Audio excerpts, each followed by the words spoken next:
The Society of Actuaries Research Institute provides many opportunities for actuaries to grow professionally and contribute to the actuarial profession by volunteering. Volunteering is a great way to develop your skills and broaden your network with others in the actuarial profession. And today I'm talking with Victor Chen, an active SOA Research Institute volunteer, to find out a little bit more about the benefits of volunteering. So Victor, let's start with your story. How did you get started with volunteering at the SOA Research Institute? So yes, Dale, thank you for having me today. Hope you're doing well. So I remember I started volunteering with the SOA more than 10 years ago. When I was a recent new fellow, I was involved in the SOA pension continuing education team.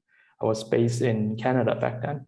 So when I moved out to Asia in 2014, I started volunteering with the Research Institute. I joined the Joint Risk Management research team, an area that is more relevant across different regions and practice areas, which I am today still involved in.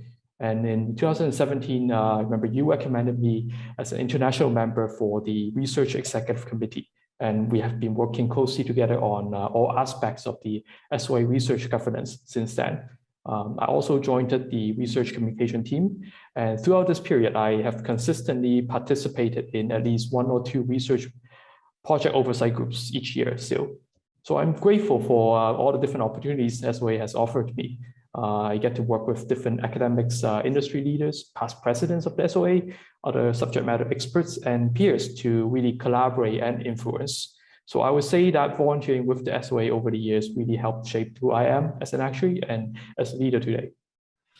And I'm sure there's a lot of benefits and residual helpful pieces of this volunteering. So how have you personally benefited or broadened or advanced your career from your work as a volunteer with the SOA Research Institute? Most obviously, the one thing is knowledge, right? Like any profession, we need to continue to learn, to innovate, and being involved in research, seeing what people care about on a larger scale in our industry, understanding what is important that allows you to continue to stay up to date on current topics and to grow your knowledge.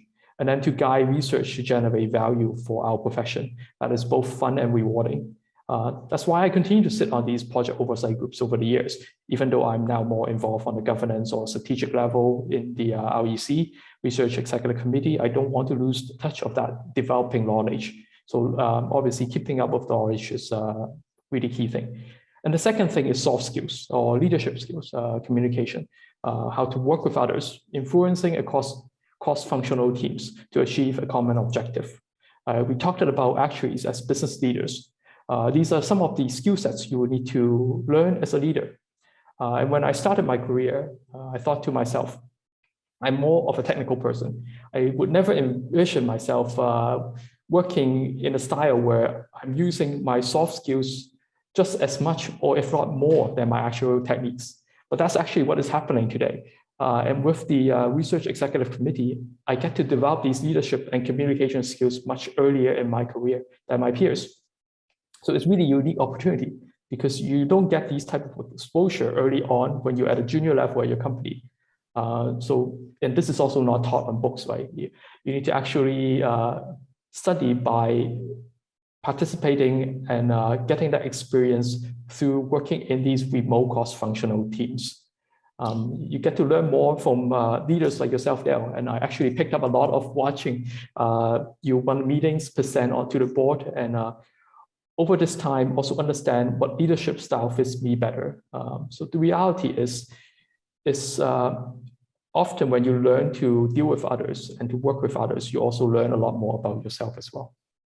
Victor, some great insights there. And as we know, many times it's just a matter of taking that first step. So how do you suggest a new volunteer get started?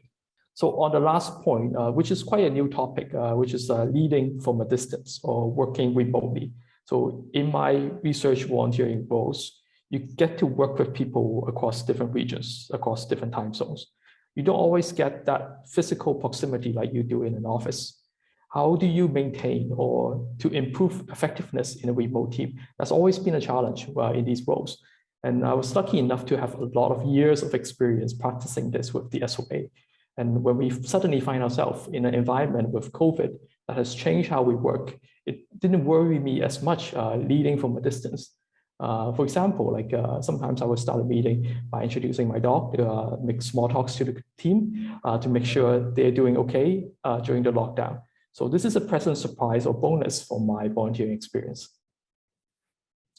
So Victor, great insights there. And many times it's just a matter of taking that first step. How do you suggest a new volunteer get started? Sure. Let me share one last story. So it's actually quite an interesting journey in my career. I mentioned I started in Canada. I was with the pension continuing education team with the SOA. I was working with Andy Peterson, who was leading the SOA session back then. And since then, I've worked in multiple international countries, and now I'm in Hong Kong. I recently linked up with Andy and his team locally again. So he's now leading the international efforts for the SOA, and he asked me to fill a vacant spot in the Greater Asia Committee to help shape the SOA strategy for this region. So I get to work with Andy again after almost 10 years. So my advice for new fellow is that just put up your hand and to volunteer. Don't be afraid to get involved. It will really expand your connection, build important networks for your career down the road. And you never know who you end up working with again in the future.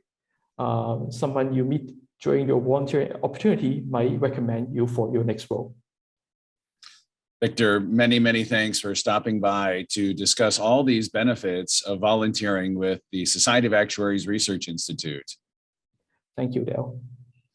And I encourage all of you to consider becoming a volunteer and work with us on SOA Research Institute projects. It certainly was my own path to getting more involved with the SOA many years ago. If you visit our volunteer opportunities database, you can see the latest research opportunities. Be sure to check back there often for new listings. And to get there, just simply go to soa.org, click on the Research Institute from the drop-down menu, and then click on Volunteer with the SOA Research Institute. And you can scroll down through the link and look for the volunteer database. You can also find the link in the description of this video. And by all means, if you have any questions about volunteering with us at the Research Institute, please just contact us, send us an email at research@soa.org. Thanks for joining us today to learn more about volunteering with the Society of Actuaries Research Institute.